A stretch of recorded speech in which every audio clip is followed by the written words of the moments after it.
Aloha kako. My name is Kawai Rodriguez, and I'm in Olowalu Kupuna. I've been raised here all my life. I am part of the Kauhui family, which are linear descendants in perpetuity, meaning we've been around for a long time.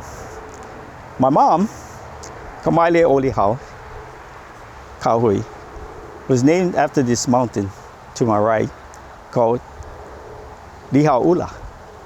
And Lihaula is just above the planned toxic dump site. To my left is Ulaula, which borders the left side of Ukamahami Valley. So this is beautiful Kapaiki. The makani, as you can see, if you look at the coconut trees, is beginning to blow. But what people don't realize is the makani, or the wind, always blows in Olowalu. Lahaina is not blowing right now. KA is not blowing right now. So when you try to put a toxic dump site there, a lot of the ashes of debris will be finding its way to our precious reefs. You know, the Hawaiians believe in the Aina as a part of their culture heritage. And the Aina is so important. This here is our imu pit, which we used to have our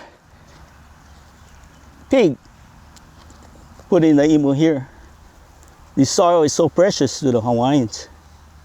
Now you want to put a dump site nearby?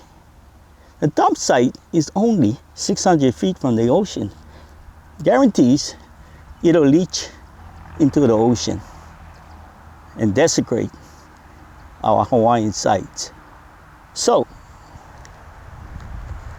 this place called Kapaiki used to be a place of where the Hawaiian royalty used to come over during the summer. It's right where my mom's house is, right behind. And in front of it was a fish pond, which has been covered over by the state of Hawaii. That was used to be a sacred site also too. So Olowalu, which is a pu'unua, which is a place of refuge for people to come and to enjoy and to be safe. And bringing in a toxic dump site is not an option, definitely not an option, not a temporary option, and of course, obviously not a permanent option over here. You know, as I mentioned, my mom was named after the mountain Lihau, which is above the site. And she told me stories that it never used to be arid before. Lihau, she was named Kawai Olowalu Lahaina, and in those valleys over there, or the pocket in the valleys below the mountain, there were red ohia trees, lehua trees, there were numerous maile vines, and she was named after that. And then once in a while, the sun would shine on the red ohia trees, red lehua blossoms, and would fleck on Hikili Bay over there. So that's how abundant it was. Some of the sites above there, the pu'u cones, there must have been agricultural terraces over there. People doing agriculture, heiau sites. There's even stories that I heard to my left in Ukamahami. There's rock formations there used as a navigation tool. But the other rock formation was above in one of those cinder cones. So they would pinpoint that the canoes coming from southern Polynesia would know where to come in safely into Olowalu. So in the early 60s, they decided to desecrate that cinder mound by doing some demolition and using the cinder to build Kanapali.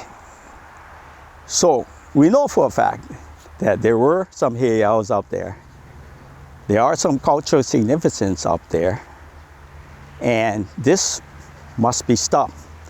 The state of Hawaii, I believe, has never done an archaeological survey out there, or they're behind schedule, and they're probably decades behind doing a complete archaeological survey for all of Hawaii. So we cannot proceed with putting in a dump site and desecrating that land until all avenues are looked at. But as of right now, I think it's premature to even have a temporary site on the pu'u cinder cones. In the Hawaiian culture, cinder cones or pu'us were considered Pele's ovaries. Pu'u Kelia, petroglyphs. A lot of history over there, a lot of archaeological sites. There must have been other, and stories have confirmed that there were archaeological sites on this one site that you're planning to put the toxic dump sites. As I mentioned, pu'u cinder cones have a history. Mauna Kea, there's cinder cones in Mauna Kea, cinder cones up in Haleakala. And we didn't like it when they were doing some work up there. So anyway, as an Olowalu resident and a lineal descendant, I am strongly opposed to any work as far as any temporary site or permanent site. And then I ask that it be stopped immediately. I'm surprised that a lot of the Hawaiian organizations have not getting involved. I have sent letters to the Native Hawaiian Legal Corporation to do some legal actions, some injunctions to stop this right away. But I guess it's an ongoing process. And I'm very concerned because, like I said, Olowalu has the wind. Right over here, the state of Hawaii has required me to dispose of my cesspool because cesspools have shown to leach. And my cesspool is about 200 feet from the ocean, so I've started a septic system. So Ellen shows that dump site up in the Olowalu Pu'u will eventually seep into our precious reef system. And that have shown that we have several aquifers that's running either on the side of it or underneath it. You know, my grandmother once told me a story that right under that cinder cone is subterranean waterways that run from Mauka to Makai to the beach right in front, near the surfing beach. And she said that once in a while the Hawaiian mo'os used to come down and go to the beach, and they used to go back up into the mountains.